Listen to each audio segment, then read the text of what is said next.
സിദ്ദിഖ് ഉൾപ്പെട്ട ഹത്രാസ് കലാപ ഗൂഢാലോചന കേസിൽ ഭീകരവാദ സാമ്പത്തിക വിനിമയത്തിന്റെ കൂടുതൽ തെളിവുകൾ പുറത്ത്. കേസിൽ അറസ്റ്റിലായ കമൽ KPക്ക് പോപ്പുലർ ഫണ്ട് അക്കൗണ്ടിൽ നിന്നും പണം ലഭിച്ചു. സിദ്ദിഖ് ഉൾപ്പെട്ട സംഘത്തിന് പണം നൽകിയതും ഹത്രാസിലേക്കുള്ള യാത്ര ആസൂത്രണം ചെയ്തതും കമാലാണെന്നും UP പോലീസ് കോടതിയിൽ സമർപ്പിച്ച കുറ്റപത്രത്തിൽ വ്യക്തമാക്കുന്നു. സിദ്ദിഖ് പോപ്പുലർ ഫണ്ടുമായി അടുത്ത ബന്ധമുണ്ടെന്നും PFI ഗൂഢാലോചനയുടെ ഭാഗമായാണ് കാപ്പന്റെയും സംഘത്തിന്റെയും ഹത്രാസ് യാത്രയെന്നും നേരത്തെ തന്നെ അന്വേഷണ സംഘം കോടതിയിൽ സമർപ്പിച്ച കുറ്റപത്രത്തിൽ വ്യക്തമാക്കിയിരുന്നു. ഈ കേസിൽ KP കമാൽ ഉൾപ്പെടെയുള്ള പ്രതികളും പോപ്പുലർ ഫണ്ടും നടത്തിയ സാമ്പത്തിക വിനിമയത്തിന്റെ കൂടുതൽ തെളിവുകളാണ് ഇപ്പോൾ അന്വേഷണ സംഘം NIA കോടതിയിൽ സമർപ്പിച്ച കുറ്റപത്രത്തിൽ വ്യക്തമാക്കിയത്.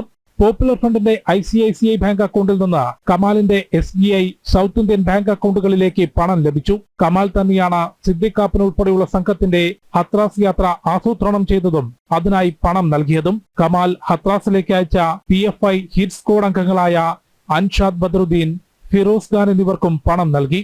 മലപ്പുറത്ത് പരിശീലന ക്യാമ്പിൽ KP കമാൽ, സിദ്ദിഖ് ബദറുദ്ദീൻ, നസറുദ്ദീൻ, ഫിറോസ് ഖാൻ എന്നിവരും പങ്കെടുത്തിട്ടുണ്ടെന്നും കുറ്റപത്രത്തിൽ വ്യക്തമാക്കിയിട്ടുണ്ട്. കേസിൽ ഒളിവിലായിരുന്ന കമാലിനെ നേരത്തെ UP പോലീസ് സ്പെഷ്യൽ സ്ക്വാഡ് മലപ്പുറത്ത് നിന്നാണ് പിടികൂടിയത്. ജനം, ഡൽഹി.